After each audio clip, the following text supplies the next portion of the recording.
Doing, everybody? Hey, I'm just making these videos to try and inform people, let them know what cancer treatments for head and neck cancer specifically. I've been diagnosed with squamous cell carcinoma. Mine is HPV related.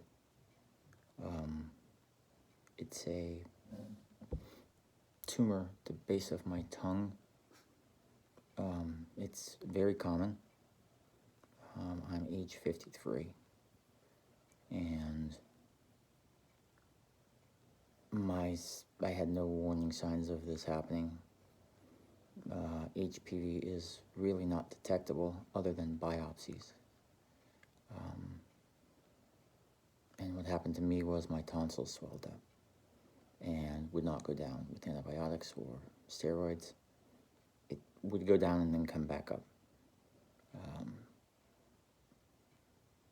I had symptoms for about a year of this happening, but I had no idea what it was until the tonsils swelled and wouldn't go down. My doctors recommended that I should have my tonsils removed.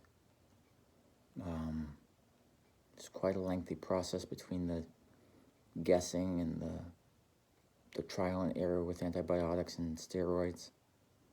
And then finally to have my tonsils removed.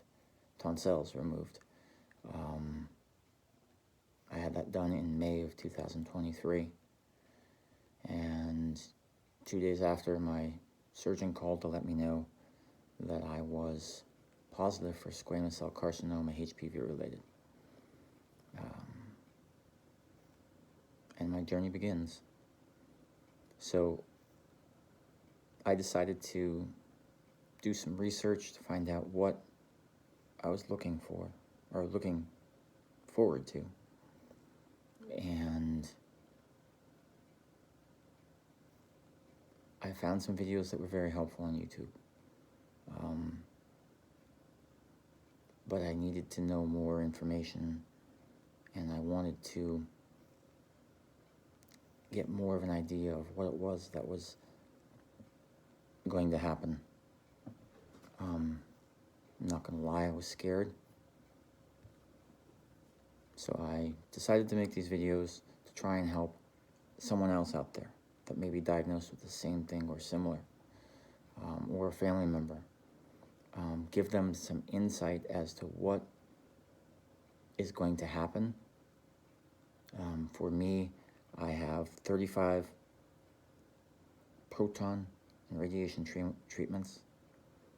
In these videos, I have 7 scheduled chemotherapy treatments, and throughout these videos I try to explain what's happening, the symptoms that I have, side effects, medications that I'm taking, things that help, things that hurt, whatever I can do to try and make it easier for you to know what it is that may be helpful.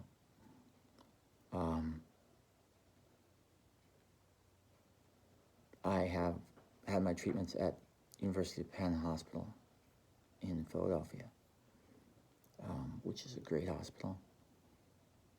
And throughout these videos, you're going to hear me talk about my mask.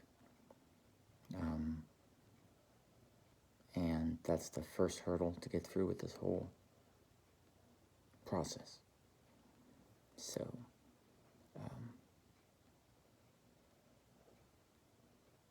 let me show you my mask and show you what will start this treatment. This mask is made out of plastic. You will go in and have a CAT scan done, and the planning scan will include the making of this mask. It will be your specific mask, made to your face, to hold your head still and in place, and they will put markings on it so that they can line up the radiation whether you get proton treatments or radiation treatments, you're still going to have a mask made similar to this.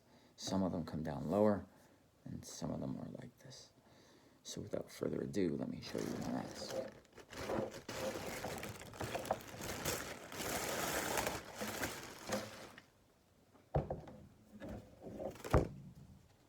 This is the mask that they make. These holes back here get strapped and locked into a table. So you will lay on a CAT scan table, and they will make this sheet of plastic. They will form it to your face. Once they form it to your face, this is the mask you will wear throughout your treatments. They put it on and they buckle it to the table so you cannot move your head. And then they will continue to put you into either radiation table or a proton table. Now, let me get this off because I don't need it on any longer than I need it. So that mask, when they first put it on you, they do what they call a planning scan. That planning scan, for me, took a little bit over an hour, and you are able to breathe through the holes in that mask. You really can't see because it's really tight to your eye. I mean, my eyelashes and my eyelids were hard to even open, so I couldn't even open them. I'm not going to lie to you, it's very claustrophobic at first. If you have a problem and if you're claustrophobic, speak to your doctor before you go in for your planning scan and perhaps get something for your nerves.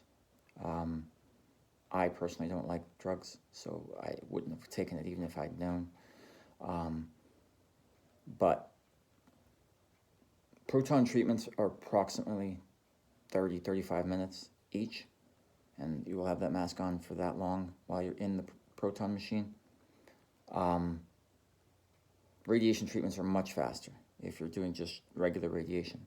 Radiation is maybe 10 minutes that you're in there. And it's pretty quick. So, you know, if it's regular radiation, you're probably going to be okay. But just a warning, it is pretty claustrophobic if you're doing proton, and just the planning session itself is pretty claustrophobic. So you want to keep that in mind before you start this process.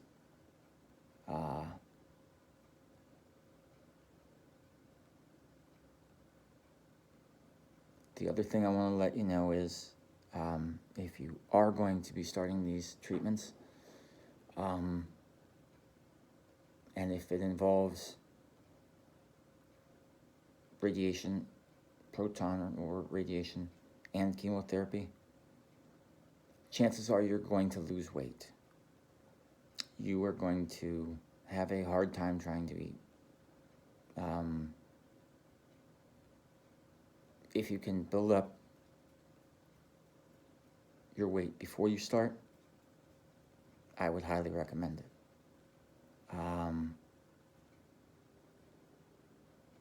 There's going to be many obstacles throughout this time that you're going to have to, there are going to be challenges.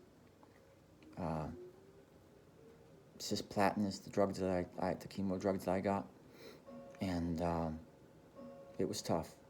It was really rough. Makes you not want to eat anything at all. It leaves a constant metal or blood taste on your tongue constantly. And if that's not bad enough, you end up with nausea, constipation.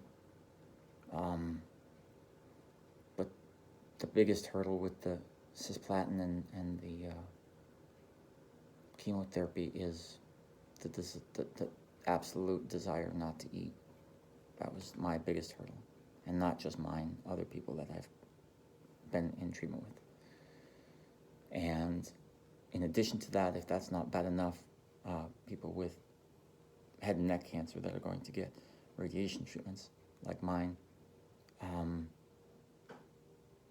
as radiation works, your throat will swell, your tongue will swell, and you will get sores in your mouth, canker sores. They say it gets worse as treatment carries on. Again, there's 35 treatments, so it's a long way to go. And then ultimately,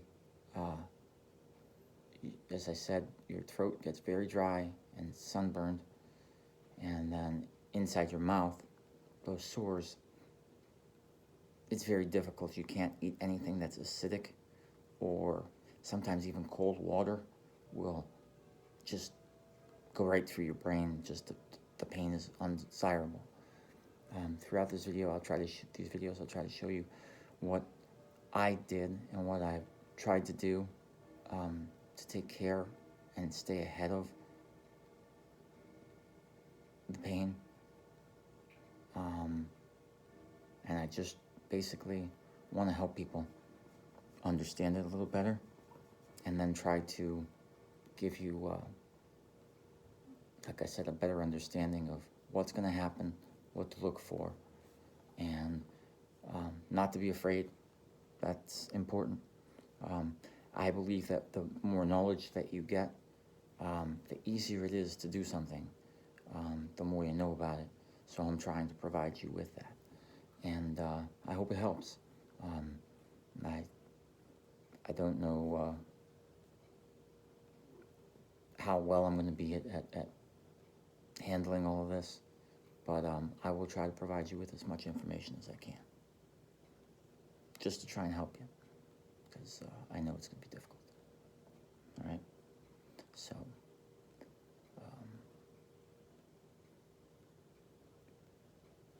if you've been diagnosed with head and neck cancer, specifically squamous cell carcinoma, I wish you luck and encourage you to watch my videos, and it may give you some insight as to what it is that's going to happen. And God bless you, and I hope and pray that it works out for me and for you. All right, that's the end of this video, and you can follow the rest of my videos and leave any comments down below. I'd appreciate it if you subscribe. Try to respond to any comments that I get, questions. Again, this isn't going to be easy, but I'll do what I can. And at this point,